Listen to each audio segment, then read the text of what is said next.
Já estamos conectados aqui com o governador do estado de São Paulo, João Dória, que é o nosso entrevistado no 12 em ponto 98 de hoje. Quero agradecer aqui a participação do governador João Dória.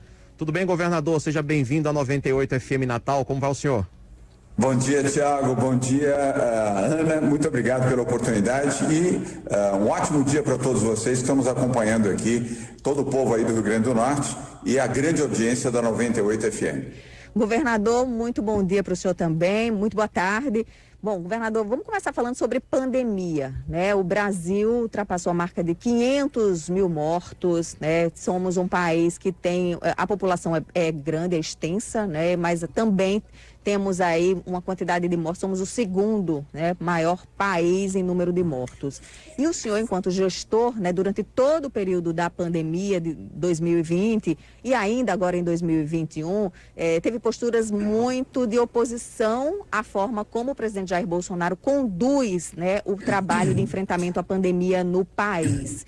Enquanto governador, o senhor acredita, como é que o senhor avalia a sua gestão, né, à frente do governo de São Paulo? São Paulo que também, né, tem um elevado índice de mortes, número de mortes, chegamos aí a quase 130 mil mortes somente no estado de São Paulo. Como é que o senhor avalia aí a sua gestão à frente do governo de São Paulo?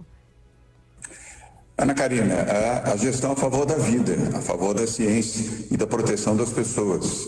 Não é a gestão contra Bolsonaro, mas a favor da existência, da vida, da preservação da vida. Aliás, não só a minha gestão, como a gestão dos governadores em todo o Brasil, tem sido nesse sentido. Infelizmente, o presidente da República, que devia, por obrigação, por determinação e também por compaixão, defender vidas, não as protege. Não ajudam os brasileiros, ao contrário, mostrou-se negacionista, terraplanista, cloroquinista e ao invés de ser uma pessoa a favor da vida, da existência, da compra e distribuição de vacinas no Brasil. Governador, quer completar, Ana? Em relação a São Paulo, governador, a que o senhor atribui as 128 mil mortes no estado de São Paulo? A esse negacionismo do presidente da República, o que aconteceu que São Paulo também não conseguiu, né, reter, não conseguiu controlar esse avanço do coronavírus?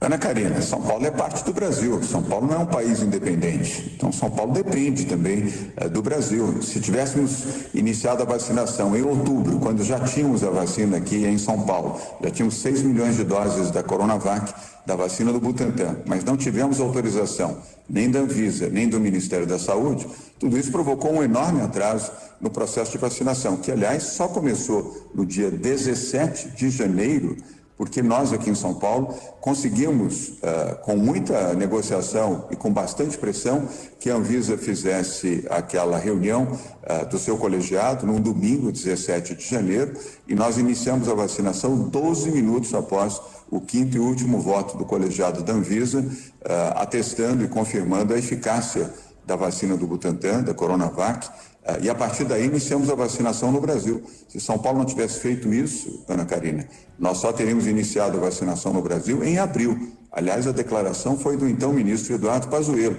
que respondeu inclusive a uma jornalista da Globo News, quando disse que iniciaria a vacinação em abril. A jornalista perguntou, mas ministro, não é muito tarde para iniciar a vacinação apenas em abril, se temos a possibilidade de começar antes? E ele respondeu, pressa para quê?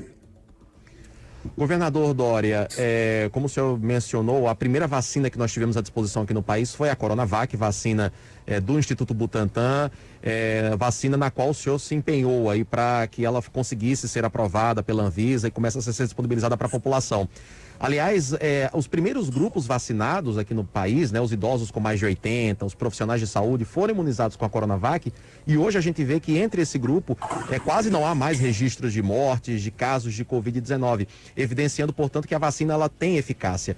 Mesmo assim, ontem, na live que ele faz toda quinta-feira, o presidente Jair Bolsonaro voltou a criticar a Coronavac, dizendo que a vacina não deu certo, citando o caso do Chile, que tem tido lá um aumento do número de casos, mesmo com o avanço da vacinação. Como é que o senhor recebe a essa altura do campeonato essas declarações do presidente, ainda em tom de crítica à Coronavac, que foi tão fundamental no início da campanha de vacinação?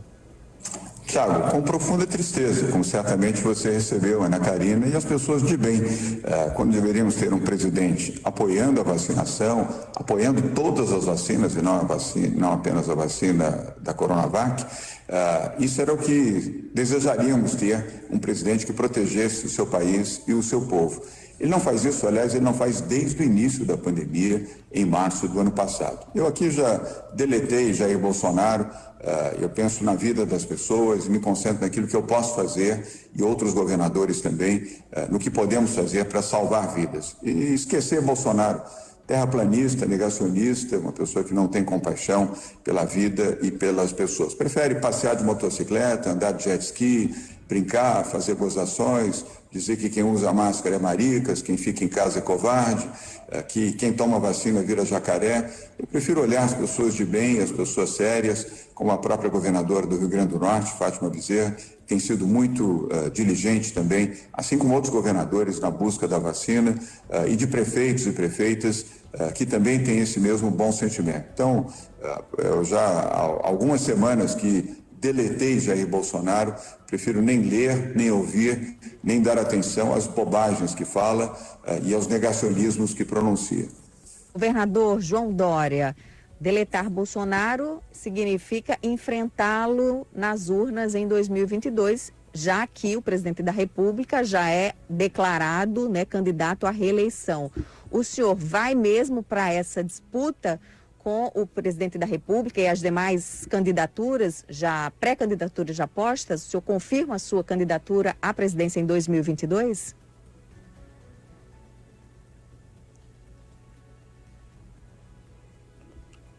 Governador, acho que o microfone do governador foi desligado, paramos de ouvir. Estamos acompanhando as imagens, mas não estamos ouvindo o governador. Vamos tentar reconectar então com o governador do estado de São Paulo, João Dória, conversando com a gente aqui ao vivo sobre a situação da pandemia da Covid-19 no país, também sobre as eleições de 2022, vacinação contra a Covid. Vamos restabelecer o contato daqui a pouquinho com o João Dória. Falando, né, ainda no presidente Jair Bolsonaro, ontem... A candidatura para o governo do estado de São Paulo. Eu acredito e confio nas prévias. E confio também no processo democrático. Não há outra forma de se consolidar a democracia e os valores da democracia que não pelo voto direto. E o voto eletrônico, Ana, aproveito para dizer aqui que é uma bobagem, mais uma, aliás, o presidente Bolsonaro, ele não passa uma semana sem falar bobagens de grande escala. O Brasil avançou muito nos últimos 20 anos na eleição eletrônica, digital, com enorme segurança. Aliás, foi dessa forma que ele foi eleito e eu confio e acredito que as eleições devam ser mantidas com o voto eletrônico. Governador, eu peço perdão, tivemos um pequeno problema de áudio no início da sua resposta, né? Quando eu perguntei se o senhor seria candidato em 2022, eu pediria para o senhor repetir aí seus planos para 2022. Só a parte inicial. Só a parte inicial, isso.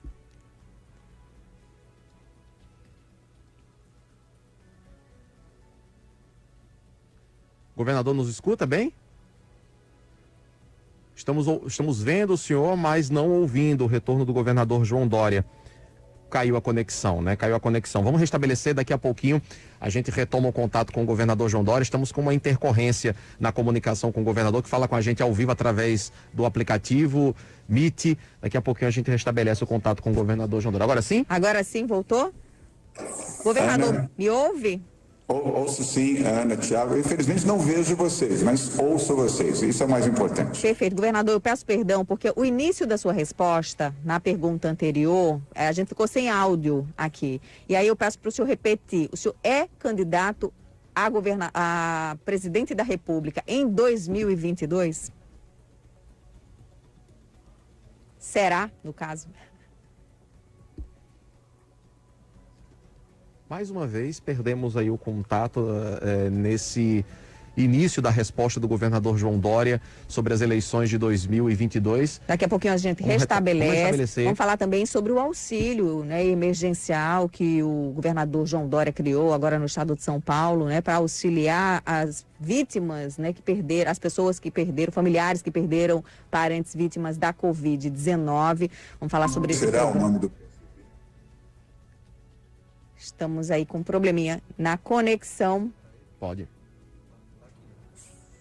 Aqui, governador, me ouve? Ouço sim. Eu vou só fazer um pedido aqui ao nosso pessoal da técnica para não mexer em mais nada, por favor. Porque cada vez que tocam aqui, vocês perdem o áudio e prejudicamos os nossos ouvintes e também internautas que estão nos acompanhando. Então, vou pedir aqui ao pessoal da nossa técnica para não mexer mais nada. Nenhum botão, não teclem nada, deixe como está. Vocês estão nos ouvindo aqui bem? Perfeitamente. Ana, Thiago? Perfeitamente, governador. E aí eu vou pedir para o senhor repetir o início daquela resposta. O senhor será candidato a presidente da República em 2022 para derrotar o presidente Jair Bolsonaro nas urnas? Ana, sim, serei, mas vamos disputar as prévias do PSDB. O PSDB realizará prévias no dia 21 de novembro, com outros 3 bons candidatos do PSDB, Arthur Virgílio, Tasso Gereissati e Eduardo Leite, no dia 21 de novembro. E o resultado dessas prévias vão ter um nome do PSDB para ser a melhor via nas eleições de 2022. As prévias são um processo democrático, construtivo, agregador, que debate principalmente o Brasil, que não gera divisões, ao contrário, gera união e fortalecerá o candidato do PSDB para ser a melhor via para as eleições de 2022. E lembro também, Ana, Thiago, que disputei as 2 únicas prévias já realizadas aqui no Brasil e foram realizadas em São Paulo em 2016 para a Prefeitura de São Paulo, onde fui candidato nas prévias, venci as prévias e depois venci as eleições para a Prefeitura de São Paulo, onde era prefeito Fernando Haddad, e fui eleito em primeiro turno, pela primeira vez em 28 anos de eleições para a Prefeitura de São Paulo, e depois também em 2018 venci as prévias e depois venci as eleições para o governo do Estado de São Paulo. Portanto, seguir a democracia pelas prévias do PSDB e depois seguir a democracia na disputa pelas eleições presidenciais em 2022. Governador João Dória, as pesquisas, de intenção de votos já têm apontado para uma polarização na eleição de 2022, Nós temos o presidente Jair Bolsonaro e o ex-presidente Luiz Inácio Lula da Silva já nessa disputa, com a maioria dos votos segundo as pesquisas, das intenções de voto segundo as pesquisas. O que deixaria um terceiro nome, a terceira via, como se chama, praticamente inviabilizada para 2022. O senhor ainda acredita que ainda vai dar tempo reverter esse atual cenário? Ana, a política nos ensina, eu sou recente na política, como você e o Thiago sabem, eu tenho 4 anos de vida pública, antes disso a minha dedicação era atividade empresarial.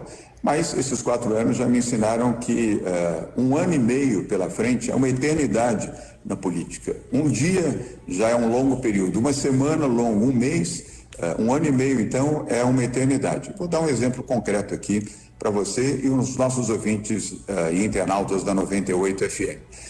8 meses antes das eleições de 2016, eleições para a Prefeitura de São Paulo, um colégio eleitoral robusto, com mais de 5 milhões de eleitores, onde o principal candidato era o então prefeito Fernando Haddad, do PT. Lula não estava preso, fazia campanha. Dilma Rousseff era presidente da República e apoiava e operava para que Fernando Haddad pudesse ser reeleito. Tínhamos também 2 ex-prefeitas em São Paulo que disputavam essa candidatura, Marta Suplicy, que foi senadora da República e foi uma boa senadora e uma boa prefeita aqui em São Paulo, Luísa Erundina, atual deputada federal e que foi prefeita e também foi uma boa prefeita, o falecido senador Major Olímpio, que era deputado federal e que disputava também, e Celso Russomano, que era o deputado federal mais votado do Brasil, com mais de 1,5 milhão de votos. E eu, que tendo vencido as prévias do PSDB, iniciei a campanha com 1% das intenções de voto. O mais votado nas intenções pela pesquisa Datafolha era Celso Russomano, que tinha 38% das intenções de voto. O segundo colocado era Fernando Haddad, prefeito da cidade de São Paulo, com 24%. Marta Suplicy, com 17%, Luísa Erundina, com 12% e o Major Olímpio, com 5%. E nós vencemos as eleições com 53% dos votos válidos 8 meses depois. Portanto, é preciso ter discernimento de que pesquisas, neste momento, refletem apenas o retrato atual e não determinam necessariamente o resultado da eleição. Se assim fosse, não precisariam sequer realizar eleições. Governador João Dória, eu queria trazer duas informações aqui antes de fazer a minha pergunta. A primeira é que aqui no Rio Grande do Norte, o PSDB faz parte da base de apoio à governadora Fátima Bezerra, a maior parte do partido. O próprio presidente do partido aqui no estado, o deputado Ezequiel Ferreira, é aliado da governadora Fátima, que é do PT. E, recentemente, o senhor deu uma declaração à imprensa de que, para derrotar Bolsonaro em 2022, o senhor concorda até em conversar com o ex-presidente Lula. A pergunta que eu faço uma vez se configurando uma inviabilidade eleitoral dessa terceira via, seja personificada na figura do senhor ou de qualquer outro integrante desse grupo de centro democrático hoje no país, esse grupo pende para apoiar o ex-presidente Lula? Existe essa possibilidade? O senhor cogita isso? Tiago, vamos por partes. Primeiro, a minha admiração pelo Ezequiel. Meu amigo há muitos anos, há mais de 30 anos que somos amigos, tenho uma ótima relação, cultivada antes mesmo do meu ingresso na vida pública. E o meu respeito pela governadora Fátima. Ela tem sido correta e tem sido muito partícipe, muito solidária no Fórum de Governadores, do qual eu faço parte, e nós iniciamos isso em janeiro de 2019. Portanto, respeitando a política e os entendimentos que foram feitos no Rio Grande do Norte. Não quero aqui tecer comentários e expectativas de futuro, mas respeitando as decisões que foram adotadas no estado do Rio Grande do Norte. E também, se você me permite, eu sou mais otimista do que você. Eu acredito sim na nossa vitória nas prévias, ainda que disputando com 3 ótimos candidatos do PSDB, e acredito sim que a melhor via será a via do PSDB. Eu não entro em disputa para perder e não entro em disputa para ser apenas um participante. Eu entro em disputa para vencer.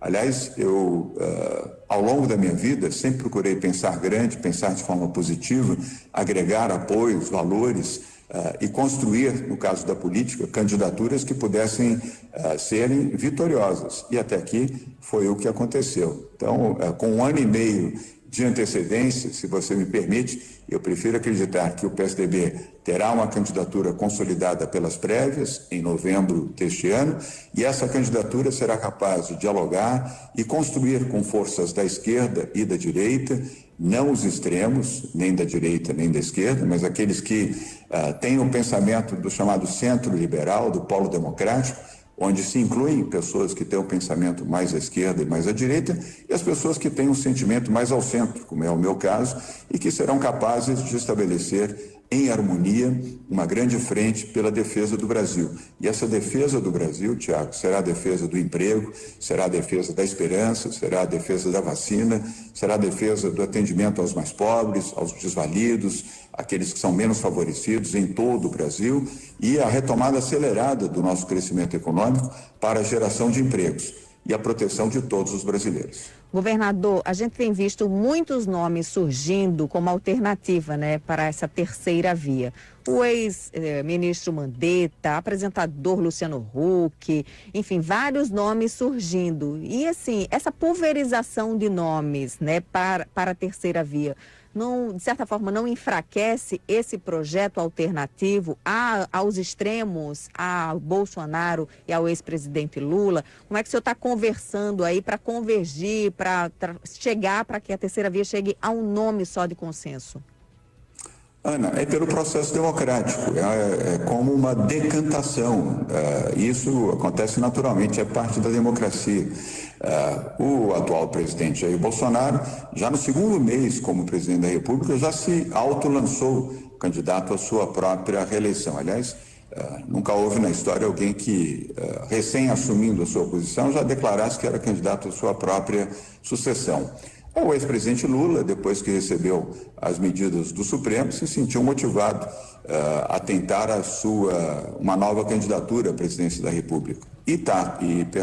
E Ciro Gomes já é um eterno candidato, já vai para a sua 4ª disputa presidencial. Então isso é normal, assim como é normal que aqueles que fazem parte da Frente Democrática, ou deste polo democrático, como você mencionou, acompanhem uma natural decantação ao longo dos próximos meses. E até o final desse ano teremos uma candidatura, espero, e eu tenho esta convicção, que possa representar esse centro democrático. É preciso ter, Ana, muita paciência, discernimento, competência, capacidade e humildade para agregar o polo democrático em busca dessa candidatura. Não será com pressa nem assodamento, mas será com firmeza e diálogo. Perfeito. Governador, antes de nós encerrarmos, eu queria fazer 2 questionamentos breves para o senhor. O primeiro, para a gente finalizar esse assunto sobre 2022, é a respeito do papel do Nordeste na construção desse projeto de centro. O senhor é governador do estado de São Paulo, está conversando com a gente aqui, que estamos no Rio Grande do Norte. Também estamos conversando com Paraíba, Pernambuco, onde a 98 chega através do seu sinal. Qual vai ser o papel do Nordeste na construção desse projeto de centro? Nessa construção da chapa, por exemplo, do PSDB, desse grupo que está conversando, a vice-presidência, por exemplo, o candidato a vice-presidente já está garantido que é do Nordeste. Enfim, qual vai ser o papel da nossa região aqui na construção desse projeto? Tiago, primeiro um papel muito importante, como cabe ao Nordeste. Depois uma informação para você, para a Ana e para os nossos ouvintes aqui da 98 FM. Eu sou filho de nordestino, com muito orgulho. Meu pai, já falecido, era baiano, foi deputado federal pelo seu estado, pela Bahia. Metade da minha alma, do meu coração, do meu sangue é do Nordeste. Então eu tenho uma obrigação, inclusive de vida e de memória ao meu pai, de compreender a importância do Nordeste para o Brasil, para o processo eleitoral, para o resgate econômico e para a oportunidade do emprego e a proteção à vida, e aqueles que, ao viverem no Nordeste, devem ter os mesmos direitos daqueles que vivem no Sul, no Sudeste ou nas demais regiões do país. Cedo ainda, Tiago, para definir nomes em relação à vice-presidência da República, já que nós temos que estar concentrados nesse momento nas prévias do PSDB. Mas assegurar o entendimento, a visão e a importância do Nordeste é dever e obrigação de qualquer candidato à presidência da República do Brasil. Governador, a última pergunta, quem vai fazer sou eu, em relação ao auxílio que o senhor criou, para ajudar as famílias de baixa renda que tiveram aí perdas pela Covid-19, parentes que faleceram. O senhor criou um auxílio, primeiro governador do país, primeiro gestor que criou esse auxílio. Como é que vai funcionar esse auxílio? Como é que o senhor recebe críticas, por exemplo, de que esse auxílio poderia também já ser uma espécie de moeda eleitoral em São Paulo? Primeiro, não é moeda eleitoral, é moeda social, é para proteger as pessoas, proteger vidas. E essa é a obrigação de qualquer governador, com o mínimo de compaixão e de visão social, como nós temos aqui. Nós temos vários programas que foram lançados desde o ano passado e foram feitos para proteger as pessoas. A Bolsa do Povo, mais recentemente o Vale Gás, nós estamos aqui oferecendo em São Paulo para mais de 500 mil pessoas o Vale Gás, R$100 durante 6 meses, para que essas pessoas tenham a oportunidade de comprar um botijão de gás. O botijão de gás, que já custou R$60, hoje custa 100, 105, 110, em alguns lugares chega a custar R$120. São Paulo já distribuiu 4.200.000 cestas do alimento solidário, para a população mais vulnerável do nosso estado, população em situação de pobreza e extrema pobreza. Repito, 4.200.000 cestas do alimento solidário. E cada cesta, tem 25 quilos de alimentos. Protege e ampara com segurança alimentar uma família de 5 pessoas por 30 dias. Mas nada adianta você oferecer uma cesta de alimento solidário se essas famílias não têm dinheiro para comprar o botijão de gás, para esquentar o seu alimento, para fazer a sua alimentação. Então, aqui em São Paulo, 500 mil pessoas estão recebendo o Vale Gás. É o primeiro estado do país a oferecer essa facilidade.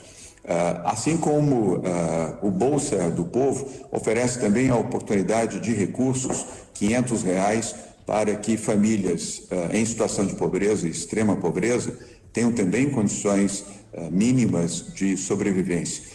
E mais também, Ana, você como mulher, não sei se você já é mãe, mas as mulheres que nos escutam e nos acompanham aqui pela 98, lançamos aqui o programa da Dignidade Íntima, oferecendo para meninas jovens na faixa etária de 14 até 22 anos, absorventes femininos, para que elas possam ter com dignidade o equipamento necessário que toda mulher precisa, mas nem todas podem comprar, para que possam, no seu uso, no seu ciclo menstrual, terem acesso a um absorvente.